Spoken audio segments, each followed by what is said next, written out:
खिलजी वंश। गुलाम वंश के शासन को समाप्त कर 13 जून 1290 ईस्वी को जलालुद्दीन फिरोज खिलजी ने खिलजी वंश की स्थापना की। इसने किलोखड़ी को अपनी राजधानी बनाई। जलालुद्दीन खिलजी की हत्या 1296 ईस्वी में उसके भतीजा एवं दामाद अलाउद्दीन खिलजी ने करमानिकपुर प्रयागराज में कर दी। 22 अक्टूबर 1296 ईस्वी को अलाउद्दीन दिल्ली का सुल्तान बना।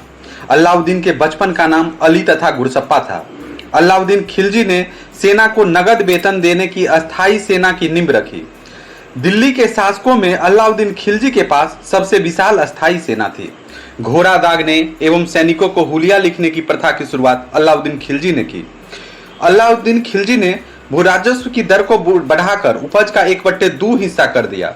इसने खम्स लूट के धन में सुल्तान का हिस्सा 1/4 भाग के स्थान पर 3/4 भाग कर दिया। इसने व्यापारियों को बेईमानी रोकने के लिए कम तौलने वाले व्यक्ति के शरीर से मांस काट लेने का आदेश दिया।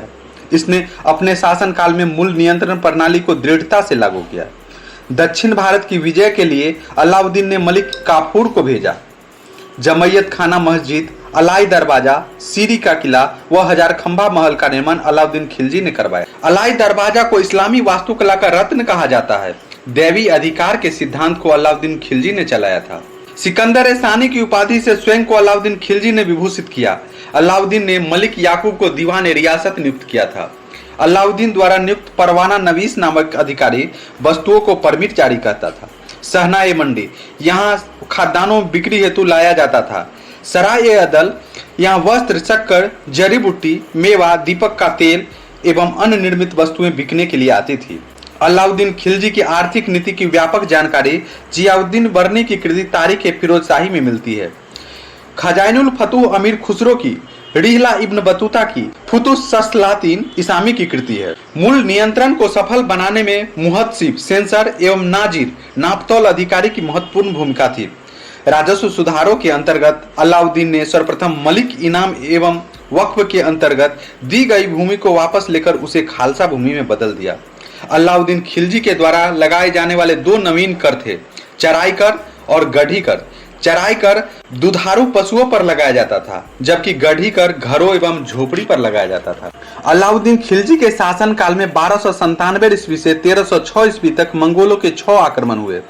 प्रथम आक्रमण 1297 ईस्वी में कादर खां के नेतृत्व में, दूसरा आक्रमण 1298 ईस्वी में सल्दी के नेतृत्व में, तीसरा आक्रमण 1299 ईस्वी में कुतलुब ख्वाजा के नेतृत्व में, चौथा आक्रमण 1303 ईस्वी में तारगी के नेतृत्व में, पांचवा आक्रमण 1305 ईस्वी में अली बेग और तारताक के नेतृत्व में एवं छठा आक्रमण 1306 ईस्वी में कबक एवं इकबाल मंद के नेतृत्व में।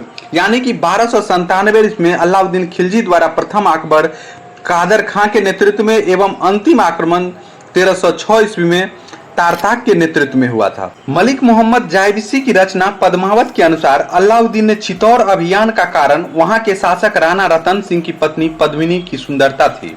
अलाउद्दीन का राजस्व सिद्धांत कुछ इस प्रकार था। अलाउद्दीन ने धर्म और धार्मिक वर्ग के शासन में हस्तक्षेप नहीं करने दिया। उसने खलीफा को अपने सुल्तान के पद की स्वीकृति लेने की आवश्यकता नहीं समझी। इस प्रकार उसने शासन में न तो इस्लाम के सिद्धांतों का सहारा लिया, न उलेमा वर्ग की सलाह ली और न ही खलीफा के नाम का सहारा लिया। अलाउद्दीन निरंकुश राजतंत्र में विश्वास करता था। अलाउद्दीन की सैनिक व्यवस्था।